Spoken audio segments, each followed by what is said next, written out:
All right. 22 days, bruh. Yeah, I know. It's coming up like a freight train. Hey, everybody, it's Ryan and Hannah. Welcome back to How Farms Work. As you guys may have seen, we've seen the return of the KUHN FC 4061 TCD. And although we aren't going to be mowing hay quite yet today, since rain is in the forecast, we are prepping to get ready so that once the weather straightens out, we can go ahead and start mowing down some hay. So Hannah here is going to be changing out some of the blades underneath the mower. The mower has already been completely gone through, other than the blades which are still left over from last year. So someone didn't go through and put all new blades on at the end of the season. So we got to go through and we're going to be replacing blades that need it, any of them that might be chipped or anything else, because we are going to be going into probably pasture conditions first. So there's always extra debris out in the pastures that you may end up hitting, so we just decided that we're going to reuse the blades that are on it for the first day of mowing, and that way when we get out into the fields we can go ahead and change before we go out to make sure that we've got fresh blades on. So Hannah's going to go ahead and lift up the front panel here. We're going to get to work. Like I said, this has already been greased and everything. All the oil and all the gearboxes has been changed, and you know how to open this hood up? Easy this. Yeah. Got to push down on it. Push down? Oh, well, you just locked it for sure. There you go. Now lift up. Lift up. There Oh, you go. I pressed down on the silver part. Yeah, it locks it in place. Go ahead and keep lifting it. Keep going? Yep. Push. Good. I didn't know it worked before. Yeah. Oh, and that's what that thing is for. That's Yep. neat. Yeah, it's got magnets on it to hold it in place too. So here we've got the OptiDisc Elite cutter bar. This mower is the same one that we had last year. So it does have the flails on it and the 2-speed gearbox. So depending on what we're going into, what we're going to be mowing first is grass. So we're going to be making sure that the flails are on the high speed so that the conditioner is moving faster. When we go into alfalfa, we'll slow it down to kind of have it take it a little bit easier on the crop. But all we got to do is choose which ones need to be replaced. So this one right here, I think is pretty good. We're just going to go around the outside. I think this one we're going to change out. That one we're going to change out. The nice thing about this mower is that it has the quick change knives on it. So KUHN supplies a handy dandy tool that you got to pry down on the turtle shells with. And there's 2 sets of blades here. The cutter bar is clean compared to last year, so we don't need a screwdriver to clean it off at all. This should be pretty easy. So to change them out, have you seen me change it before? You do a little. Yep, you got some. There you go. Slide it in behind the. There you go, and then just pry it down. But you got to make sure that you're over the hole in the front because it's got to cut out and where it makes it easier. Oh, here? So right there is where it needs to be because it's got this dip here. I see. That allows it to flex down. Okay, now. As it's down? Yep, you got to hold it in place. So be very careful with that handle so it doesn't move. Goof you in the face. Yeah. So down shake it further? back and forth, and it should just pop right out of there. See what direction it is? That way? Yep. Points right. Yep. Go ahead and change it out.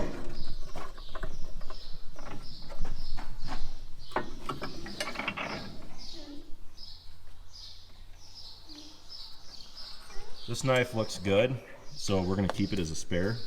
But the reason we changed both of them on the turtle shells at the same time is so that if there's one that's bent, they're cutting evenly. So go ahead. You're going to change this one anyway? Yep. So you'll in throw them in a pile because they could even be flipped over yet. So like I said, we'll keep them for spares. Go ahead and you might have to push on it. There you go. If it doesn't come out, pry down. You got it. To the right. To the left. There you go. Scared me. It's just the flails moving.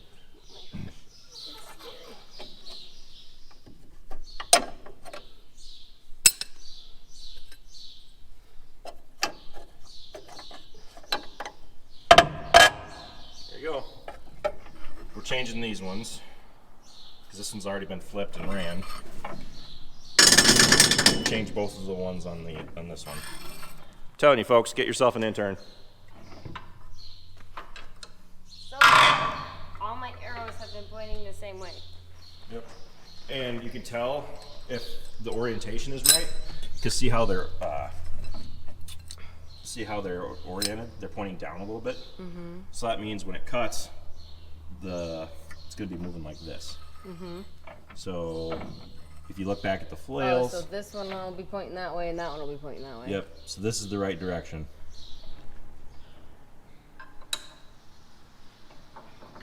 Since I got a little free time, now might be a good time to mention that you guys might notice that Hannah and I are decked out in our KUHN gear today. And KUHN sent us a bunch of items from their gifts and gear e-store. If you guys are interested in picking up some KUHN gear yourself, you can go down into the description. There's a link to their website where you can check this stuff out. We've got a camo brim hat, a couple shirts, water bottle, as well as a stainless steel tumbler cup. Are y'all done? Nice and Doherty. Yeah.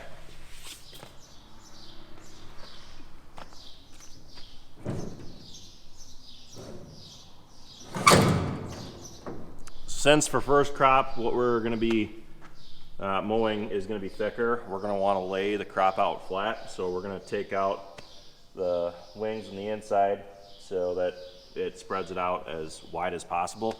We did it last year and we were really happy by taking them out, and it seemed like the crop really dried fast, being able to lay out the whole windrow. So all you got to do is reach under here, pull that out, and then I like to be underneath it for taking it out. Pops out on the end here. And then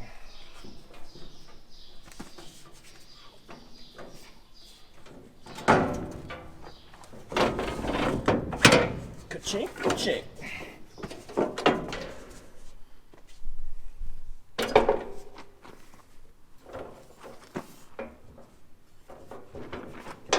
Goes up? Yep. Okay, that's the weird part. I thought it did that. But it does go on the right side, like you said. There. So that's stowed out of the way. Big old muscles. Yep. Cool. So now we just got one more thing to do. Hop up in the cab for me. I want to make sure that the SCVs are in the right orientations. Start it up, and then the number one is the closest one to you. Okay, that's set up right. 2. Pull back. All right. I always love when you hook up the SCVs right on the first try. There's no number 3. Go ahead and I'll back it in now. That's all set up and ready to go. Now we just got to play the waiting game until we can start making some hay. It's been a couple days now. We got a bit of rain last night, but we're heading down to the valley to start knocking out some hay. So it's been a struggle trying to get any hay made this year. And Travis has been going down to the valley, and apparently the grass down there is 6 feet tall down in the bottom. So we need to go down there and start knocking some of that stuff out and start getting some hay made. So I'm gonna be putting those shrouds back in because we're gonna be windrowing it now. We made a change in decision because the ground is gonna be so wet down at the valley that we want the ground to dry out underneath because the grass is so thick. We're gonna let the ground dry out, and then Travis is gonna go through and ted it back out and hopefully get it as dry as possible. So that's the current game plan with getting the valley made, but we're kind of gonna be doing 2 things at the same time as far as making hay, making hay down at the valley while trying to make it up here. So it could be a little interesting, but today we're focusing on just mowing the valley. So what do you say we hop out? I'm gonna put those shrouds back in, and we're gonna head down to the valley. The 46 is all set up and ready to go otherwise.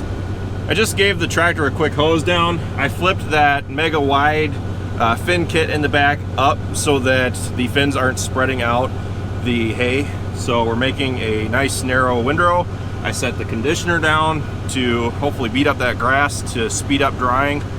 And we made sure that the gearbox is set for the rabbit, which means the flails are spinning faster. So we're all ready to go. We got our subwoofer here, all primed up and ready to ride. Let's head out.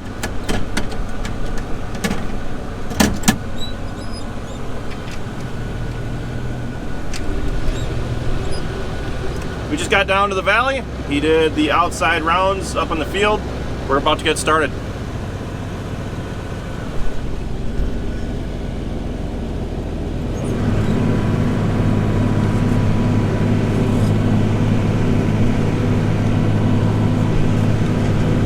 All of the hay that we're cutting down today is going to be taken to auction and sold. What I'm going to be mowing tomorrow is all of our own stuff. Must not got as much rain down here last night as it did up home because the ground is fairly dry.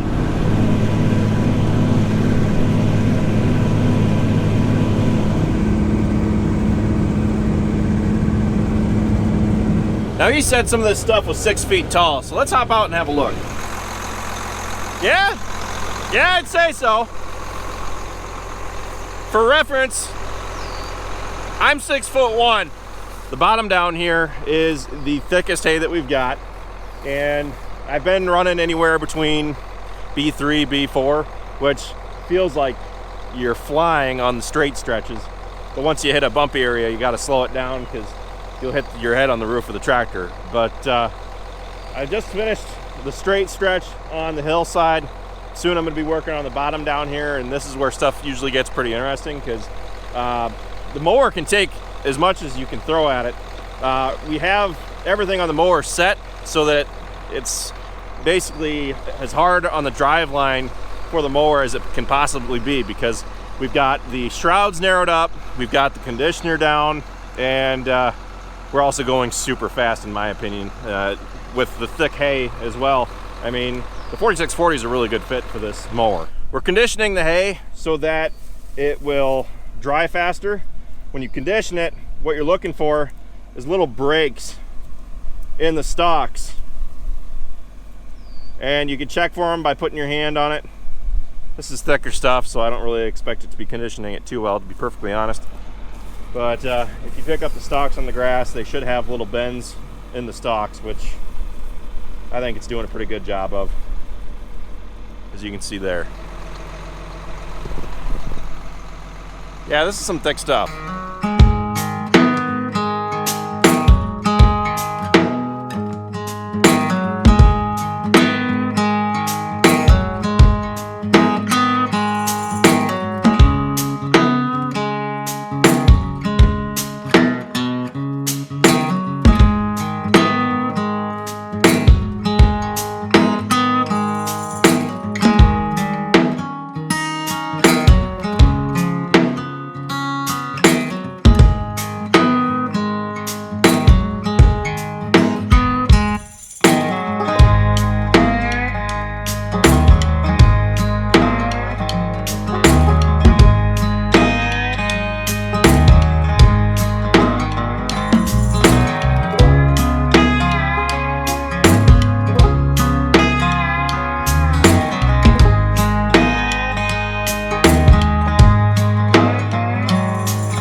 front left tire is going flat.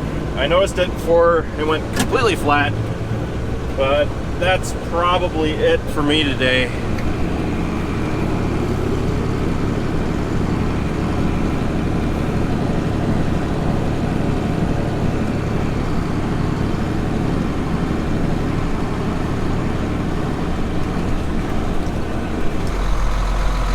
Abandon ship! Need a jack. We'll jack it up, take it off, and first thing in the morning I'll take it over to Tandem so that they can have a look at it. I mean, my first guess is that being as I was where I was, I probably ran over a locust branch.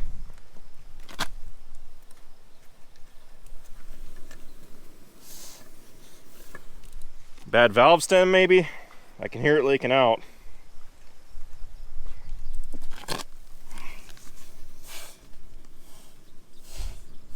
Thankfully, Hannah's on her way. She's almost here. She was bringing us food. Travis isn't back yet, but they should be arriving about the same time, I would think. This has been the problem, Tyler. Tire down here. Seems like if I ever have one go bad, it's this tire.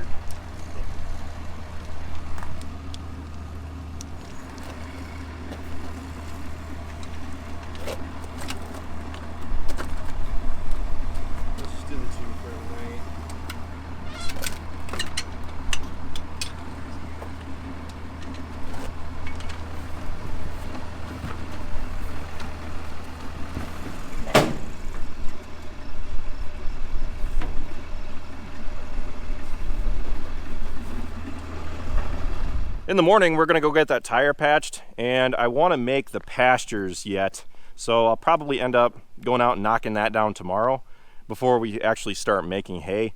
We don't wanna get too far ahead of ourselves before we make what we have down. But we've got quite a bit of first crop to cut yet. We've got 2 hay strips out here. We've got the 11 acres to make. I picked up another 12 acres, and then we have the strips down at Travis's place. So we have quite a bit of hay for first crop to make yet. And we are a little bit behind since the weather hasn't been all that cooperative. As many of you will remember, back in 2014 we made the transition from dairy to beef and crop, and ever since we've been doing what I like to refer to as plugging the holes in a sinking ship. So back in 2014 the dairy operation wasn't doing all that great. Dairy in general, the prices were down, although today you might not be able to say the same, but I'm not all that involved with dairy inputs right now, so I can't really say how well dairies are doing on the general side. But in general, the dairy industry has been scaling up. Well, ever since 2014, I feel like we've done a pretty good job at plugging all the holes in our sinking ship. However, one of the holes that I felt needed to be addressed was the hay quality problem.